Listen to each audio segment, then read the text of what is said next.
शहर में उतरते हैं तो स्वाभाविक है वहां पर कोई टैक्सी लेके नहीं जाते हैं, वहां पर एक शॉफर ड्रिवन कार में ही राहुल गांधी चलते हैं, तो उसका खर्चा कितना होता है।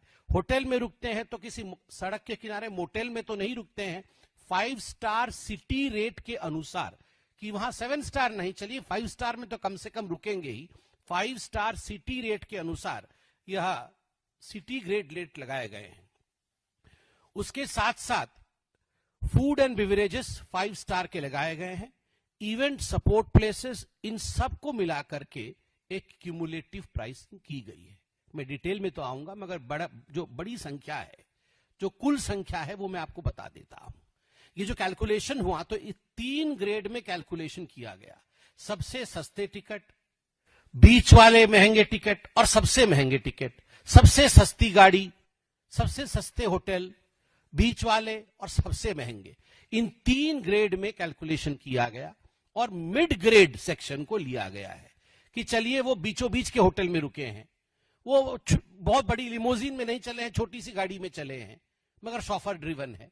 इस प्रकार के कैलकुलेशन को लेने के बाद 2004 से 2026 तक राहुल गांधी 54 यात्रा जो उनकी रही विदेश की, उसमें उनका खर्चा हुआ है 60 करोड़, 60 करोड़ रुपए का खर्चा राहुल गांधी जी के विदेश यात्रा में रहा है।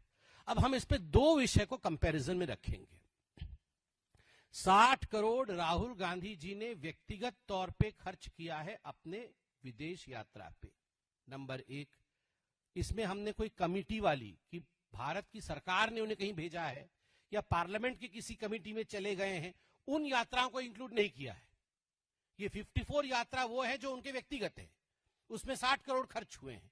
अब उसमें हमारे पास यहां पर फॉर्म 26, जब कोई एमपी चुनाव लड़ता है या एमएलए चुनाव लड़ता है तो वह एफिडेविट सबमिट करता है। नॉमिनेशन के समय एफिडेविट में फॉर्म 26 भी सबमिट होता है, और जब फॉर्म 26 सबमिट होता है तो आप अपनी आमदनी भी डिक्लेयर करते हैं।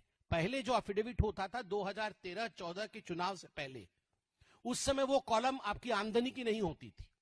2013-14 के बाद जितने भी चुनाव हुए हैं और जो फॉर्म आया है, उसमें आप वार्षिक रूप से आपकी आमदनी कितनी होती है, यह स्पष्ट रूप से आप एफिडेविट में लिख के देते हैं कि मेरा इस वर्ष की आमदनी इतनी है, इस वर्ष की आमदनी इतनी है। तो ये आमदनी आप लिख के देते हैं,